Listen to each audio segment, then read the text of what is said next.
ಈಗ ಒಂದು ವೇಳೆ ಈ ಶರೀರದಲ್ಲಿ ಇದ್ದಾಗ ಅಥವಾ ಈ ಅವಕಾಶ ಸಿಕ್ಕಿದಾಗ, ಜ್ಞಾನಿಗಳು ಸಿಕ್ಕಿದಾಗ, ಅಥವಾ ಒಳ್ಳೆಯ ಜಾಗದಲ್ಲಿ ಬಂದಾಗ, ಅಥವಾ ಕ್ಷೇತ್ರದಲ್ಲಿ ನಾವು ಪರ್ಯಟನೆ ಮಾಡ್ತಾ ಇರುವಾಗ ಯಾವುದು ಅಪಾರ್ಚುನಿಟಿ ಅತ್ಯಂತ ಹತ್ತಿರದ್ದು, ಒಳ್ಳೆಯದನ್ನ ಕಾಣ್ಲಿಕ್ಕೆ ನಮ್ಗೆ ಅವಕಾಶ ಹೆಚ್ಚು ಸಿಕ್ಕಿತೋ ಆವಾಗ ಕಂಡು ಬಿಡ್ಬೇಕು. ಕಾಣದೆ ಹೋದ್ರೆ ಮಹತಿ ವಿನಷ್ಟಿ. ಇದು ಒಂದು ದಿವಸದ ಕಥೆ ಮಾತ್ರ ಅಲ್ಲ. ಭೂತೇಶು ಭೂತೇಶು, ಪ್ರತಿದಿನ ಪ್ರತಿ ಕ್ಷಣ ನಮಗೆ ಸಿಗುವ ಪ್ರತಿಯೊಂದು ವ್ಯಕ್ತಿಗಳಲ್ಲೂ ಒಳ್ಳೆಯದನ್ನ ಹುಡುಕಿ ಆ ಒಳ್ಳೆಯ ರೂಪದಲ್ಲಿ ಒಳ್ಳೆಯ ಗುಣವಂತಿಕೆಯಿಂದ ಕಾಣಿಸಿಕೊಳ್ಳುವಂತಹ ಭಗವಂತನನ್ನು ಯಾರು ಚೆನ್ನಾಗಿ ಹೊತ್ತಿಗೆ ಅರ್ಥ ಮಾಡಿಕೊಳ್ಳುವ ಪ್ರಯತ್ನ ಮಾಡ್ತಾನೋ ಅವನು ಅಸ್ಮಾಲ್ ಲೋಕಾತ್ ಪ್ರೇತ್ಯ, ಈ ಲೋಕದಿಂದ ಹೊರಟು ಅಮೃತಾಭವಂತಿ, ಬಿಡುಗಡೆಯ ದಾರಿಯನ್ನು ಹೊಂದುತ್ತಾನೆ ಅಂತ ನಾವು ಆ ಶ್ಲೋಕದ ಭಾವವನ್ನ ನೋಡಿದ್ವಿ. ಆಚಾರ್ಯರ ಮಾತಿದ್ದದ್ದು ತತ್ಪ್ರಸಾದಂ ವಿನಾ ಜೀವೇ ಮಂತವ್ಯಾನ ಪ್ರವೃತ್ತಯ ಕಿಮು ಜೀವಸ್ಯ ತದ್ಭಾವ ನ ಮಂತವ್ಯ ಇತೀರ್ಯತೆ ಅಂತ.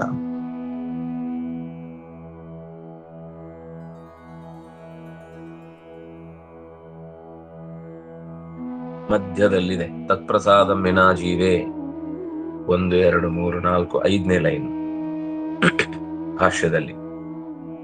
ಕಿಮು ಜೀವಸ್ಯ ತದ್ಭಾವ ನ ಮಂತವ್ಯ ಇತೀರ್ಯತೆ ಅಂತ. ಭಗವಂತನ ಪ್ರಸಾದ ಇಲ್ಲದೆ ಯಾವುದೇ ಪ್ರವೃತ್ತಿಯನ್ನ ಜೀವನಲ್ಲಿ ಕಾಣುವುದು ಸಾಧ್ಯ ಇಲ್ಲ. ಕಿಮು ಜೀವಸ್ಯ ತದ್ಭಾವ, ಹಾಗಿದ್ರೆ ಜೀವಸ್ಯ ತದ್ಭಾವ ಕಿಮು, ಪರಮಾತ್ಮನಿಗೆ ಜೀವನ ಭಾವ ಎಲ್ಲಿಂದ ಬರಬೇಕು?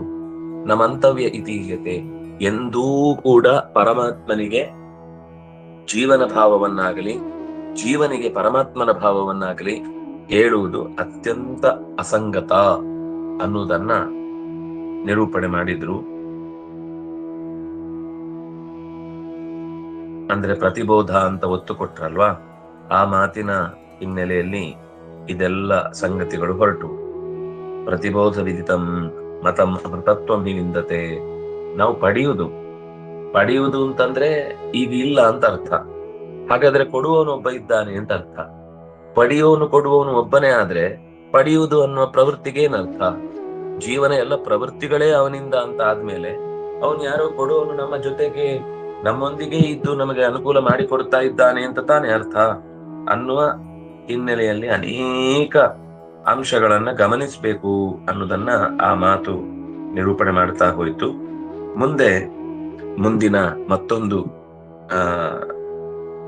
ಮಂತ್ರಕ್ಕೆ, ಖಂಡದಲ್ಲಿ ತೃತೀಯ ಖಂಡದ ಮಂತ್ರಕ್ಕೆ ಹೋಗ್ತಾ ಇದೆ. ತೃತೀಯ ಖಂಡದ ಆರಂಭದಲ್ಲಿ ಅಲ್ಲೇ ಇದೆ.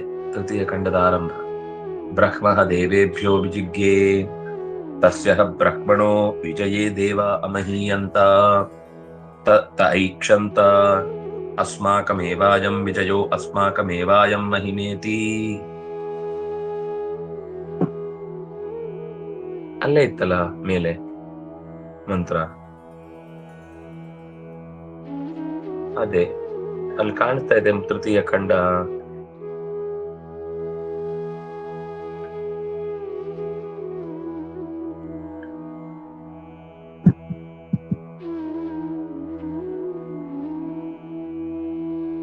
ತದ್ಧೈಷಾಂ ವಿಜಜ್ಞೋ ತೇಭ್ಯೋಹ ಪ್ರಾದುರ್ಬಭೂವ ತನ್ನ ವ್ಯಜಾನತ ಕಿಮಿದಂ ಯಕ್ಷಮಿತಿ.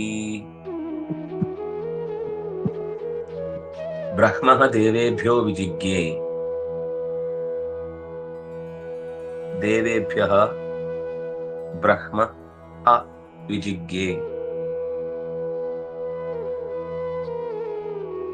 ದೇವತೆಗಳ ಪರವಾಗಿ ಬ್ರಹ್ಮ ಗೆದ್ದ. ತಸ್ಯ ಬ್ರಹ್ಮಣೋ ವಿಜಯೇ ದೇವ ಅಮಹೀಯಂತ, ಬ್ರಹ್ಮಣ ತಸ್ಯ ವಿಜಯೇ, ಪರಮಾತ್ಮ ಗೆದ್ದ ವಿಜಯವನ್ನು ದೇವಾಹ ಅಮಹೀಯಂತ, ತಾವು ಗೆದ್ದೆವು ಅಂತ ಹೆಮ್ಮೆ ಪಟ್ರು. ದೇವತೆಗಳಿಗೆ ಪರಮಾತ್ಮನಲ್ಲಿ ಅಧೀನತ್ವ ಇದೆ ಅನ್ನೋದು ತಿಳಿಸುವುದಕ್ಕೋಸ್ಕರ ಈ ಉಪಾಖ್ಯಾನ ಬಂದದ್ದು. ಎಲ್ಲ ದೇವತೆಗಳು ಕೂಡ ಪರಮಾತ್ಮನ ಅಧೀನ.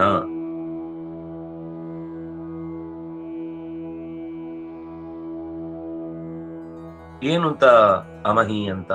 ಏನು ಅಂತ ತಿಳ್ಕೊಂಡ್ರು, ತಮ್ಮ ಮಹಿಮೆ ಏನು ಅಂತ ಹೇಳ್ಕೊಂಡ್ರು ಅಂದ್ರೆ ತೈಕ್ಷಂತ ಅಸ್ಮಾಕಮೇವಾಯಂ ವಿಜಯ. ಅವರೆಲ್ಲ ಗೆಲುವಿನ ಕೂಟದಲ್ಲಿ ತಮ್ಮ ಬಗ್ಗೆ ತಾವೇ ಹೇಳಿಕೊಂಡ್ರಂತೆ, ನಾವೇ ಗೆದ್ದದ್ದು, ಅಸ್ಮಾಕಮೇವಾಯಂ ವಿಜಯ ಅಸ್ಮಾಕಮೇವಾಯಂ ಮಹಿಮಾ. ಗೆಲುವು ನಮ್ಮದೇ, ಸಾಮರ್ಥ್ಯ ನಮ್ಮದೇ, ಗೆದ್ದದ್ದು ನಾವೇ, ನಮ್ಮ ಏಳಿಗೆ ನಾವೇ ಶಿಲ್ಪಿ. ನಾವಿಲ್ದಿದ್ರೆ ಜಗತ್ತಲ್ಲೇನೂ ಇಲ್ಲ, ಇಡೀ ಜಗತ್ತು ನಮ್ಮ ಅಂಗೈಯಲ್ಲಿದೆ, ನಾವೇನ್ ಬೇಕಾದ್ರೂ ಮಾಡಬಲ್ಲೆವು.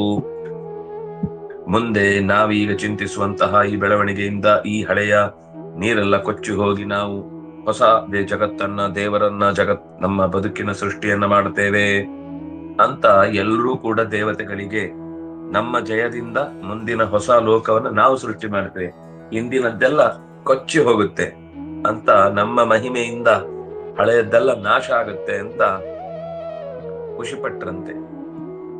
ತದ್ದೈಷಾಂ ವಿಜಜ್ಞೌ. ಸರಿ, ಈ ಸ್ಥಿತಿಯಲ್ಲಿ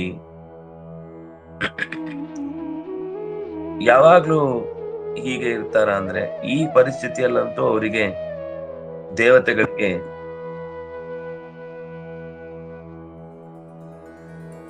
ತತ್ ಅಂದ್ರೆ ಆ ಪರಮಾತ್ಮ, ಏಷಾಂ ಈ ದೇವತೆಗಳಿಗೆ ವಿಜಜ್ಞವು ತಿಳಿಸಿಕೊಟ್ಟ, ಏನು ಅಂತ, ತೇಭ್ಯೋಹ ಪ್ರಾದುರ್ಬಭೂವ ಅವರ ಮುಂದೆ ಕಾಣಿಸಿಕೊಂಡ, ತನ್ನ ಜಾನತ ತನ್ನವ್ಯಜಾನತ ಅವನು ಕಾಣಿಸಿಕೊಂಡ, ಆದ್ರೆ ಏನು ಅರ್ಥ ಆಗ್ಲಿಲ್ಲ.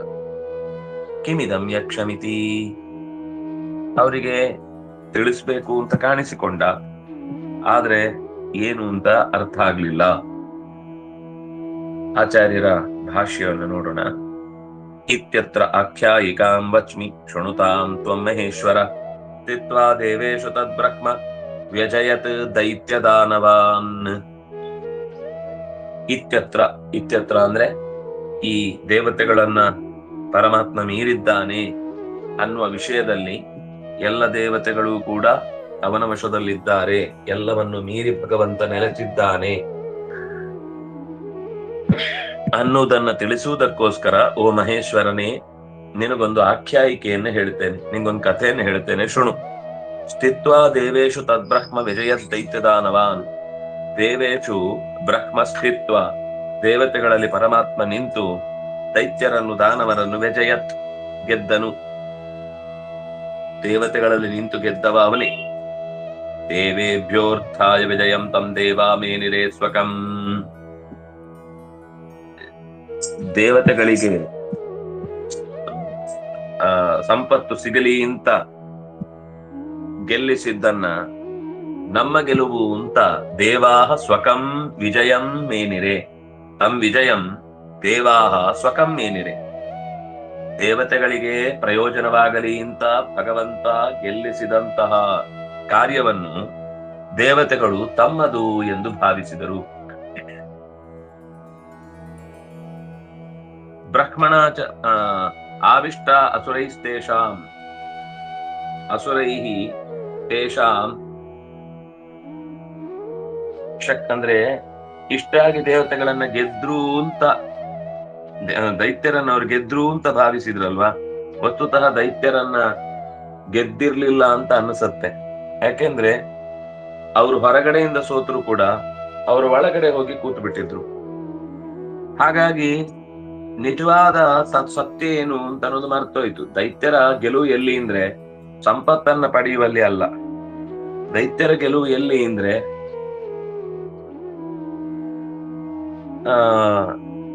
ಅವರ ಮನಸ್ಸಿನಲ್ಲಿ ಅವರು ಏನನ್ನ ಜ್ಞಾನವನ್ನ ಸಂಪಾದಿಸಿದ್ದಾರೆ ಅದನ್ನ ಮರೆಮಾಚುವುದರಲ್ಲಿ, ಅದರಲ್ಲಿ ಅವ್ರು ಗೆದ್ರು. ಇವ್ರಿಗೆ ಅರ್ಥ ಆಗ್ಲಿಲ್ಲ, ನಾವು ಗೆದ್ವಿ ಅಂತ ಅನ್ಕೊಂಡು ಗೆಲುವನ್ನ ಅತ್ಯಂತ ಹೆಚ್ಚಿನ ಪರಿಣಾಮವಾಗಿ ಇಟ್ಟುಕೊಂಡ್ರೆ, ದೇವೇ ಆವಿಷ್ಟಾಹ ಅಸುರೈಹಿ ತೇಷಾಂ ಪ್ರಬೋಧಾಯ ಜನಾರ್ದನಃ ಯಕ್ಷರೂಪ ಪ್ರಾದುರಭೂತ್ ಉಮಾ ಶಿವ ಸಮನ್ವಿತಃ ಬ್ರಹ್ಮಣ ಚಾಪಿ ಸಹಿತಃ ಏತೇಭ್ಯೋಪಿ ಪರೋಹ್ಯಹಂ.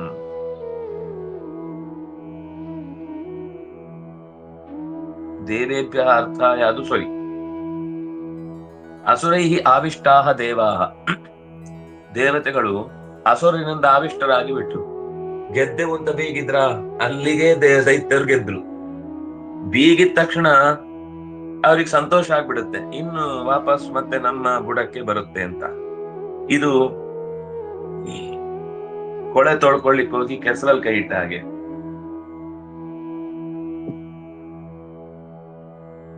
ಆಗ ಪರಮಾತ್ಮನಿಗೆ ಇವರನ್ನ ತಿದ್ದಬೇಕು ಅಂತ ಅನ್ನಿಸ್ತು. ತೇಷಾಂ ಪ್ರಬೋಧನಾರ್ಥಾಯ, ಜನಾರ್ದನನು ಇವರನ್ನ ಸರಿಯಾದ ಅರಿವಿನಲ್ಲಿ ಇರಿಸ್ಬೇಕು, ಇವರನ್ನು ಸರಿಯಾದ ದಾರಿಯಲ್ಲಿ ಕರೆಸ್ಬೇಕು ಅಂತ ಯೋಚನೆ ಮಾಡಿ ಯಕ್ಷರೂಪ ಪ್ರಾದುರಭೂತ್. ಯಕ್ಷ ಅಂದ್ರೆ ಒಂದು ರೀತಿ ಅವುಗಳು ಈ ಜಾದು ಗಿಲಿಗಿಲಿ ಎಲ್ಲ ಇತ್ಯಾದಿಗಳೇನೇನೋ ಮಾಡ್ತಿರ್ತಾವಲ್ಲ, ಅದಕ್ಕೆ ಬೇಕಿರುವಂತಹ ಮೂಲ ಶಕ್ತಿಗಳು, ಮರೆಮಾಚುವುದು, ದೊಡ್ಡದು ಮಾಡುವುದು, ಕಾಣೆ ಆಗುವುದು, ಅಥವಾ ಇನ್ನೇನೇನೋ ಬಗೆ ಬಗೆಯ ಐಂದ್ರಜಾಲಿಕ ವಿದ್ಯೆಗಳಿದ್ದಾವಲ್ಲ, ಇಲ್ಲದ್ದನ್ನು ಇದೆ ಅಂತ ತೋರಿಸುವುದು, ಇದ್ದದ್ದನ್ನು ಇಲ್ಲ ಮಾಡುವುದು. ಇಂಥ ಒಂದು ಸ್ಥಿತಿಯಲ್ಲಿ ಅದು ಏನು ಅಂತ ಅರ್ಥ ಆಗದೆ ಇದ್ರೆ ಯಕ್ಷ, ಒಂದು ಯಕ್ಷ ರೂಪ ಪ್ರಾದುರಭೂತ್. ಆ ಶಕ್ತಿಯ ಜೊತೆಗೆ ಯಾರ್ಯಾರಿದ್ರು ಅಂದ್ರೆ ಉಮಾ ಶಿವ ಸಮನ್ವಿತ. ಆ ಯಕ್ಷನ ಜೊತೆಗೆ ಒಂದು ಪರಿವಾರ ಇತ್ತು. ಮೊಮ್ಮಗ ಮತ್ತೆ ಮೊಮ್ಮಗನ ಮಡದಿ ಇದ್ಲು, ಮಗ ಮತ್ತು ಸೊಸೆ ಇದ್ಲು. ಬ್ರಹ್ಮಣ ಚಾಪಿ ಸಹಿತ, ಬ್ರಹ್ಮಾಣಿ ಬ್ರಹ್ಮ ಚತುರ್ಮುಖರು ಕೂಡ ಜೊತೆಗಿದ್ದಾರೆ. ಅಂದ್ರೆ ಫುಲ್ ಕುಟುಂಬನೇ ಬಂದ್ಬಿಟ್ಟಿದೆ ಯಕ್ಷವಾಗಿ. ಅಂದ್ರೆ ಇಷ್ಟು ಈ ದೇವತೆಗಳಿಗೆ ಅಪೂರ್ಣ ಅಂತ, ಪೂರ ತಿಳಿಲಿಕ್ಕೆ ಸಾಧ್ಯ ಇಲ್ಲ ಅಂತ. ಮೇಲಿನ ದೇವತೆಗಳನ್ನ ಕೆಳಗಿನವರು ಪೂರ್ಣವಾಗಿ ತಿಳಿಯೋಕ್ ಸಾಧ್ಯವೇ ಇಲ್ಲ. ಹಾಗಾಗಿ ಭಗವಂತ ಮಾತ್ರ ಎಕ್ಸ್ ಅಲ್ಲ. ಈಗ ಈ ಉಳಿದ ಭಗವಂತನಿಗೆ ಯಾರು ಎಕ್ಸ್ ಅಲ್ಲ, ಅದು ಬೇರೆ ಪ್ರಶ್ನೆ. ಆದ್ರೆ ಉಳಿದ ದೇವತೆಗಳಿಗೆ ತಮ್ಮ ಮೇಲಿನ ದೇವತೆಗಳು ಅಪೂರ್ಣವೇ ತಿಳಿಯಲ್ಪಡುವುದು. ಬ್ರಹ್ಮಣ ಚಾಪಿ ಸಹಿತ ಏತೇಭ್ಯೋಪಿ ಪರೋಕ್ಯಹಂ. ಈ ಚತುರ್ಮುಖ, ಪ್ರಾಣ, ಭಾರತಿ, ಸರಸ್ವತಿ ಮತ್ತು ಉಮಾ, ಶಿವ, ಇಷ್ಟೂ ಜನರು ಕೂಡ ಆ ಪರಮಾತ್ಮನ ಪರಿವಾರವಾಗಿ ಕಾಣಿಸಿಕೊಂಡದ್ದನ್ನ ದೇವತೆಗಳಿಗೆ ಏನು ಅಂತ ಗುರುತಿಸ್ಲಿಕ್ಕಾಗ್ಲಿಲ್ಲ. ಏತೇಭ್ಯೋಪಿ ಪರೋಕ್ಯಹಂ. ಇಷ್ಟು ಜನರನ್ನು ಕೂಡ ಮೀರಿ ನಿಂತವನ್ ನಾನು ಅಂತ ತೋರಿಸ್ಲಿಕ್ಕೆ ಬಂದದ್ದು. ನೀವು ಗೆದ್ದದ್ದು ನಾವು, ಅಧಿಕಾರ ನಮ್ಮದು, ನಮ್ಮಿಂದಲೇ ಎಲ್ಲ, ನಾವೇ ಜಗದಲ್ಲಿ ಇರುವುದು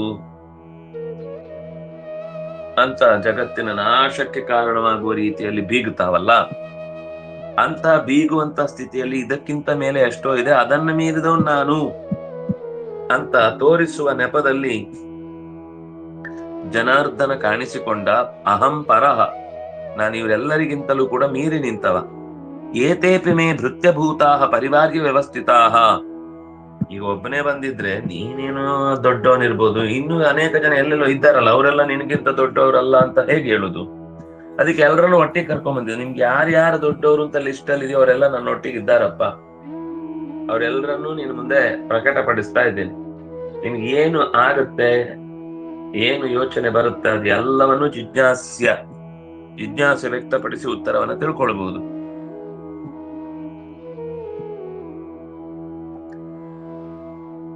ಎಲ್ಲರೂ ನನ್ನ ಪರಿವಾರ ರೂಪವಾಗಿ ಇದ್ದಾರೆ, ನನಗೆ ಸೇವಕರಾಗಿ ನಿರಂತರವಾಗಿ ಸರ್ವಿಸ್ ಕೊಡ್ತಾ ಇದ್ದಾರೆ. ಇತಿ ಜ್ಞಾಪಯಿತುಂ ವಿಷ್ಣು ಸಹ ತೈಹಿ ಅಪ್ಯುಪಾಗತಃ. ತೈಹಿ ಸಹ ಉಪಾಗತಃ. ಬ್ರಹ್ಮ ಬ್ರಹ್ಮಾಣಿ ಶಿವ ಪಾರ್ವತಿಯರು, ಪ್ರಾಣ ಭಾರತೀಯರು, ಇಷ್ಟೂ ಜನರು ತನ್ನೊಂದಿಗೆ ಬಂದಿದ್ದಾರೆ. ಯೂಯಮೇತಾನಪಿ ಜ್ಞಾತುಂ ಅಶಕ್ತ ಕಿಮುಮಾಮಿತಿ. ಅಲ್ಲ, ನಿನಗೆ ಉಮಾಶಂಕರನನ್ನೇ ತಿಳ್ಕೊಳ್ಳಿಕ್ಕಾಗುದಿಲ್ಲ, ಇನ್ನು ನನ್ನನ್ನೇನಪ್ಪ ತಿಳ್ಕೊಳ್ತಿ?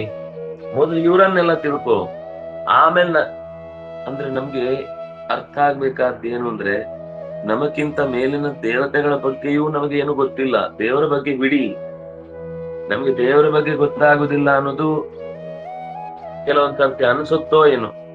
ಆದ್ರೆ ಉಳಿದ ದೇವತೆಗಳನ್ನ ನಾವು ಎಷ್ಟು ಆರಾಮವಾಗಿ, ಅವರು ಹೀಗ್ ಮಾಡಿದ್ರು ಅದು ತಪ್ಪು, ಇವ್ರು ಹಾಗೆ ಮಾಡಿದ್ರು ಅದು ಅದೇ ಸರಿ ಅಂತ ಜಡ್ಜ್ಮೆಂಟ್ ಕೊಡ್ಲಿಕ್ಕೆ ನಾವ್ ಯಾರು? ನಮ್ಗೇನ್ ಸಾಮರ್ಥ್ಯ ಇದೆ? ನಮ್ಗೇನ್ ನಮ್ ಬಗ್ಗೆನೇ ಗೊತ್ತಿಲ್ಲ. ಇಂದ್ರ ಸರಿ ಇಲ್ಲ, ಶನಿ ಅಂತ ಕಾಟ ಕೊಡ್ತಾನೆ, ಯಮಧರ್ಮನಿಗೆ ಏನು ಬೇರೆ ಕೆಲಸ ಇಲ್ವಾ ಅಂತ ಅವನನ್ನು ಜೋಕರ್ ಮಾಡುದು, ನಾರದರನ್ನ ಬತ್ತಿ ಇಡುದು ಅಂತ ಹೇಳಿ ತಮಾಷೆ ಮಾಡುದು, ಈ ಎಲ್ಲ ದೇವತೆಗಳನ್ನು ನಮಗೆ ಬೇಕಾದ ಹಾಗೆ ನಾವು ಅವರಿಗೊಂದು ಪಟ್ಟ ಕಟ್ಟಿ ನಮ್ಮ ಕೊಂಕು ನುಡಿಗಳಿಗೂ ಅಥವಾ ನಮ್ಮ ಹಾಸ್ಯ ಪ್ರಜ್ಞೆಗೂ ಅವರನ್ನ ಬಳಸಿಕೊಂಡು ದುರುಪಯೋಗ ಪಡಿಸಿಕೊಳ್ತೇವೆ ಅಂದ್ರೆ ದೇವರು ಹೇಳ್ತಾನೆ, ನಿಮ್ಗೇನ್ ಗೊತ್ತು ಅವ್ರ ಬಗ್ಗೆ?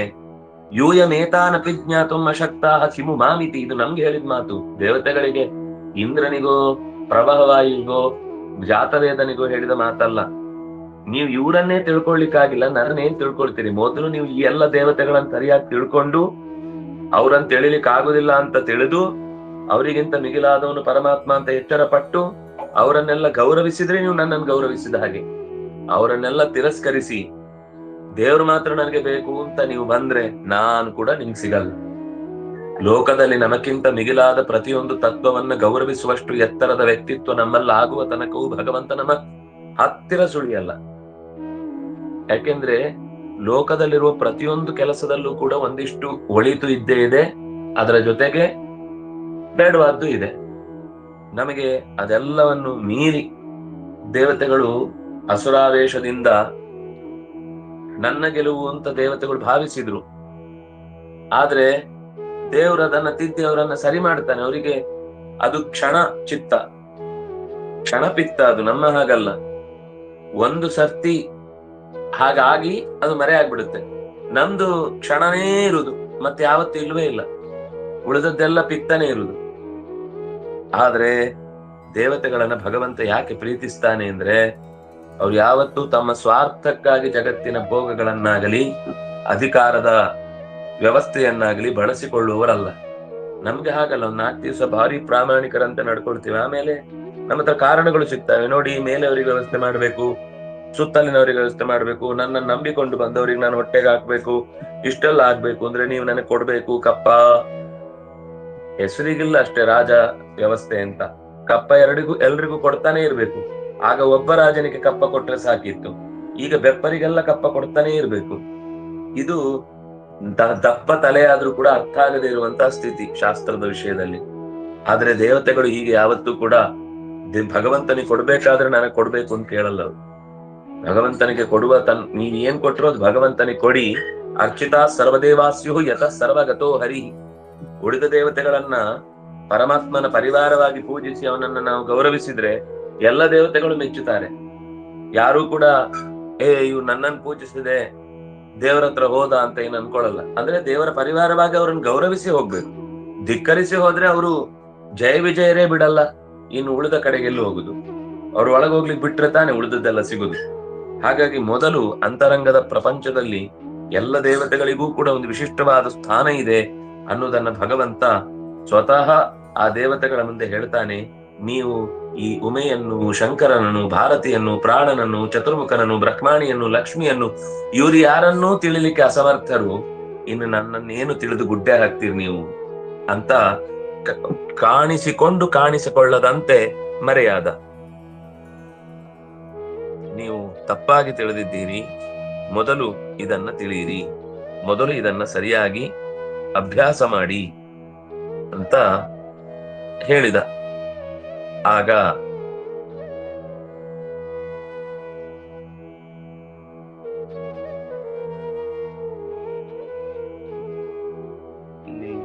ಆಮೇಲೆ ಏನಿದೆ ಉಪನಿಷತ್ತು,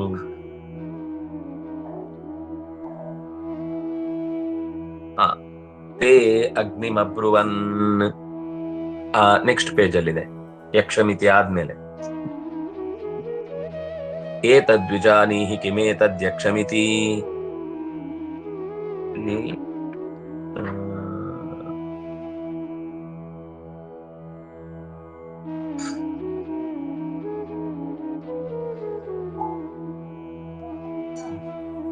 ಸರಿ ಇದೆ. ಏತದ್ವಿಜಾನೀಹಿ ಕಿಮೇತದ್ಯಕ್ಷಮಿತಿ ತಥೇತಿ ತದಭ್ಯದ್ರವತ್ ತಮಭ್ಯವದತ್ ಓಸೀತಿ ಅಗ್ನಿರ್ವಾ ಅಹಮಸ್ಮೀತಿ.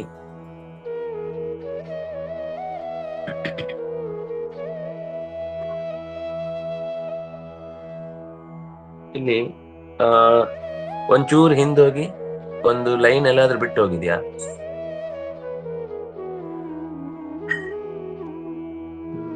ಹಿಂದೋಗಿ ಇನ್ನು ಆ ಪೇಜಿನ ಕೊನೆಯ ಲೈನಿಗೂ ಅಂದ್ರೆ ಮಂತ್ರದ ಮೇಲಿನ ಮಂತ್ರದ ಭಾಗಕ್ಕೆ ಹೋಗಿ ಇಮಿದಂ ಯಕ್ಷಮಿತಿ. ಸರಿ, ನಾವು ಇಲ್ಲೊಂಚೂರು ಒಂದು ಶಬ್ದ ತೇ ಅಗ್ನಿಮಬ್ರುವನ್ ಜಾತವೇದ ಸರಿ ಇದೆ ಮುಂದುವರಿ. ಜಾತವೇದ ಏತದ್ವಿಜಾನೀಹಿ ಕಿಮೇತದ್ಯಕ್ಷಮಿತಿ. ತೇ ತೇ ಅಂದ್ರೆ ದೇವತೆಗಳು ಅಗ್ನಿಯನ್ನು ಅಬ್ರುವನ್ ಹೇಳಿದರು. ಜಾತವೇದ ಅಂತ ಸಂಬೋಧನೆ. ಹೇ ಜಾತವೇದ ಏತದ್ವಿಜಾನೀಹಿ ಕಿಮೇತದ್ಯಕ್ಷಮಿತಿ. ಇದನ್ ತಿಳ್ಕೊ, ಯಾವ್ದಿದು ಬಿಡಿಸಲಾಗದ ಕಗ್ಗಂಟು, ಏನಿದು ತಿಳಿಯಲಾರದ ಅರ್ಥವಾಗದ ಗುಟ್ಟು. ತಥಾ ಇತಿ, ತಥಾ ಅಂದ್ರೆ ಹಾಗೆ ಆಗ್ಲಿ ಅಂತ ಅಗ್ನಿ ತದಭ್ಯದ್ರವತ್ ಕೂಡ್ಲೆ ಆ ಯಕ್ಷದ ಕಡೆಗೆ ಓಡಿದ. ತಮಭ್ಯವದತ್ ಆ ಯಕ್ಷನನ್ನ ಕುರಿತು ಮಾತನಾಡಿದ. ಕೋಸಿ, ಯಾರ್ ನೀನು ಇತಿ ಎಂಬುದಾಗಿ. ಆಗ ವಾಪಸ್ ಅದೇ ಪ್ರಶ್ನೆ ತನಗೆ ಕೇಳಿಸ್ತು. ವಸ್ತುತ ಕೇಳಿದ್ಯೂನು, ಆದ್ರೆ ವಾಪಸ್ ಪ್ರಶ್ನೆ, ನೀನ್ ಯಾರು ಹೇಳಪ್ಪ, ನೀನ್ ಯಾರು ಬಂದವನು, ನೀನೇ ತಾನೇ ಬಂದು ನನ್ನ ಹತ್ರ ಮಾತಾಡಿಸ್ಲಿಕ್ಕೆ ಬಂದು, ನೀನ್ ಯಾರು ಅಂತ ಹೇಳದೆ ನನ್ನನ್ನು ಮಾತಾಡಿಸಿದ್ರೆ. ತಮಭ್ಯವದತ್, ನೀನ್ ಯಾರು ಅಂತ ಹೇಳು ಅಂತ. ತಕ್ಷಣ ಇವನಿಗೆ ಭಾರಿ ಖುಷಿಯಾಗೋಯ್ತು. ಅಗ್ನಿರ್ವಾಹಮಸ್ಮಿ ಜಾತವೇದವಾಹಮಸ್ಮಿ, ನಾನು ಅಗ್ನಿ ಇದ್ದೇನೆ, ಜಾತವೇದನಿದ್ದೇನೆ. ಜಾತವೇದಾವಾ ಅಹಮಸ್ಮಿ, ಅದು ಅಗ್ನಿ ಅಂತ ಅವನಿಗೆ ಸಾಮಾನ್ಯ ಹೆಸರು. ಜಾತವೇದಸ್ ಅನ್ನೋದು ಒಂದು ವಿಶೇಷವಾದ ಹೆಸರು. ಅಂದ್ರೆ ಅದು ಪ್ರತಿಯೊಂದು ವಸ್ತು ಹುಟ್ಟುವಾಗ ಅದರ ಜೊತೆಗೆ ಎನರ್ಜಿ ಇದ್ದುಕೊಂಡೇ ಹುಟ್ಟತ್ತೆ. ಅದರಲ್ಲೊಂದು ಟೆಂಪರೇಚರ್ ಇರುತ್ತೆ, ಅದು ಇಲ್ಲ ಅಂದ್ರೆ ವಸ್ತು ಹುಟ್ಲಿಕ್ಕೆ ಸಾಧ್ಯ ಇಲ್ಲ. ಹಾಗಾಗಿ ಜಗತ್ತಿನಲ್ಲಿರುವ ಎಲ್ಲಾ ಜೀವರಾಶಿಗಳು ಕೂಡ ಶರೀರವನ್ನು ಪಡೆದು ಬರುವಾಗ ಇವನೊಂದಿಗೆ ಹುಟ್ಟಿ ಬರ್ತಾರೆ, ಈ ಸಂಪತ್ತಿನೊಂದಿಗೆ ಹುಟ್ಟಿ ಬರುತ್ತೆ. ಅದರಿಂದಾಗಿ ಅವನನ್ನು ಜಾತವೇದ ಅಂತ ಕರೀತಾರೆ. ಅಂದ್ರೆ ಅಗ್ನಿಗೆ ಇರುವಂತ ಹೆಸರು. ಇನ್ನು ಪ್ರಾಣನಿಗೂ ಈ ಹೆಸರಿದೆ. ಲಕ್ಷ್ಮಿಗೂ ಸುಂದರವಾದ ಹೆಸರು ಜಾತವೇದಸ್ ಅನ್ನೋದು, ಲಕ್ಷ್ಮಿಯ ಸುಂದರವಾದ ಹೆಸರು.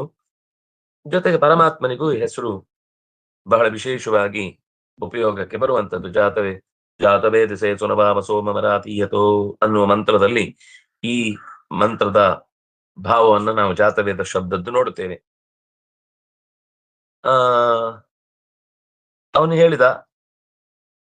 ಆಗ ವಾಪಸ್ ಅವನು ಪ್ರಶ್ನೆ ಕೇಳ್ತಾನೆ, ತಸ್ಮಿನ್ ತ್ವಯಿ ಕಿಂ ವೀರ್ಯಂ, ನೀನೇನು ಮಾಡಬಲ್ಲೆ, ನಿನ್ನ ಹತ್ರ ಏನು ಸಾಮರ್ಥ್ಯ ಇದೆ? ನಾನು ಹುಟ್ಟಿದ ಎಲ್ಲ ವಸ್ತುಗಳ ಜೊತೆಗೆ ಸಂಪತ್ತಾಗಿ ಕಂಗೊಳಿಸ್ತೇನೆ, ಚಲಿಸದ ಜಗತ್ತಿಗೆಲ್ಲ ಚಲನೆಯನ್ನು ಕೊಡ್ತೇನೆ. ಅಗ್ನಿ ಅಂತಂದ್ರೆ ಅದೇ ಅರ್ಥ, ಅಹಂ ಅಗ್ನಿ, ನಾನು ಅಗ್ನಿ ಇದ್ದೇನೆ, ಚಲಿಸದ ವಸ್ತುಗಳಿಗೆಲ್ಲ ಚಲನೆ ಕೊಡ್ತೇನೆ, ಅಷ್ಟೇ ಅಲ್ಲ ಹುಟ್ಟಿದ ವಸ್ತುಗಳ ಒಳಗೆ ಸಂಪತ್ತಾಗಿ ನೆಲೆಗೊಂಡಿದ್ದೇನೆ ಅಂತ ಹೇಳಿದ್ಯಲ್ವ. ಅಂತಹದ್ದೇನ್ ಸಾಮರ್ಥ್ಯ ಇದೆಯಪ್ಪ ನಿನ್ನ ಹತ್ರ? ಇತಿ ತಸ್ಮಿನ್ ತ್ವಯಿ ಕಿಂ ವೀರ್ಯಂ ಇತಿ.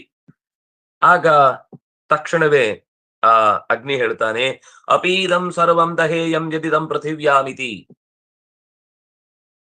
ಇದಂ ಸರ್ವಂ, ಏನೇನು ನೀವು ನನಗೆ ಹೇಳ್ತಿರೋ, ಈ ಭೂಮಿಯಲ್ಲಿ ಏನೇನಿದೆಯೋ, ಯದಿದಂ ಪೃಥಿವ್ಯಾಂ, ಏನೇನು ಈ ಜಗತ್ತಿನಲ್ಲಿ ಇದೆಯೋ, ತತ್ ಸರ್ವಂ ದಹೇಯಂ, ಮಾಡಿಯೇನು. ಅಪಿ ಅಂದ್ರೆ ಮಾಡಿಯೇನು.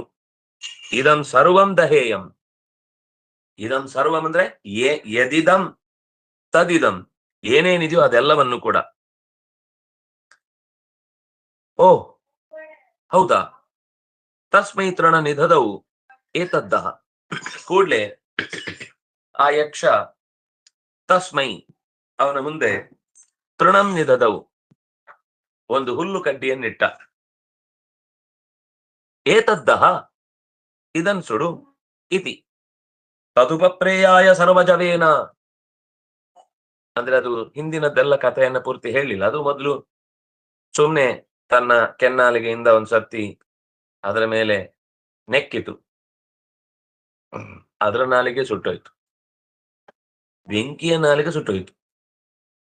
ಆಗ ತನ್ನ 7 ನಾಲಿಗೆಯನ್ನ ಬಳಸಿಕೊಂಡು ಸರ್ವಜವೇನ ಅಂದ್ರೆ ಎಲ್ಲಾ ರೀತಿಯ ಶಕ್ತಿಗಳನ್ನು ಹಾಕಿ ತತ್ ಉಪಪ್ರೇಯಾಯ ಅದರ ಮೇಲೆ ಜೋರಾಗಿ ಪ್ರವೇಶ ಮಾಡಿದ.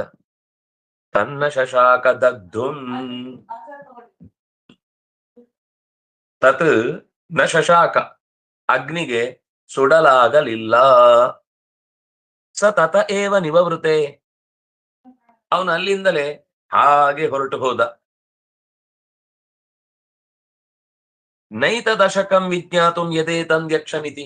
ಅಯ್ಯೋ ದೇವ್ರೆ, ಇದ್ಯಾವುದೋ ತಿಳಿಯದ ದೊಡ್ಡ ಗುಟ್ಟು ಕಗ್ಗಂಟು ಬಿಡಿಸಲಾಗದ ನಂಟು, ಏನ್ ಮಾಡುದು ಅಂತ ಗೊತ್ತುಂಟು, ಇಲ್ಲ, ಇಲ್ಲಿಂದ ಹೊರಡುದಷ್ಟೇ ಈಗ, ಏನು ಮಾಡ್ಲಿಕ್ಕೆ ಸಾಧ್ಯ ಇಲ್ಲ ಅಂತ ನಾನು ಇದನ್ನ ತಿಳಿಯಲಾಗದು ಅಂತ ಭಾವಿಸಿ ನೈತ ದಶಕಂ ಇದನ್ನು ತಿಳಿಯಲು ನನ್ನಿಂದ ಆಗಲಿಲ್ಲ ಅಂತ ಅಲ್ಲಿಂದ ಹೊರಟು ಹೋದ ಅಂತ ಒಂದು ಘಟನೆಯನ್ನು ಹೇಳಿದ್ರು. ಅಲ್ಲಿಗೆ 7ನೆಯ 6ನೆಯ ಮಂತ್ರ ಮುಗಿಯಿತು ತೃತೀಯ ಖಂಡದಲ್ಲಿ. ಮುಂದಿನ ಭಾಗವನ್ನ ಮತ್ತೆ ಮುಂದಿನ ಶನಿವಾರದ ಚಿಂತನೆಯನ್ನು ಅನುಸಂಧಾನ ಮಾಡೋಣ. ಶ್ರೀ ಹರಿಪ್ರಿಯತಾಂ ಶ್ರೀ ಕೃಷ್ಣಾರ್ಪಣಮಸ್ತು. ಗೋವಿಂದ.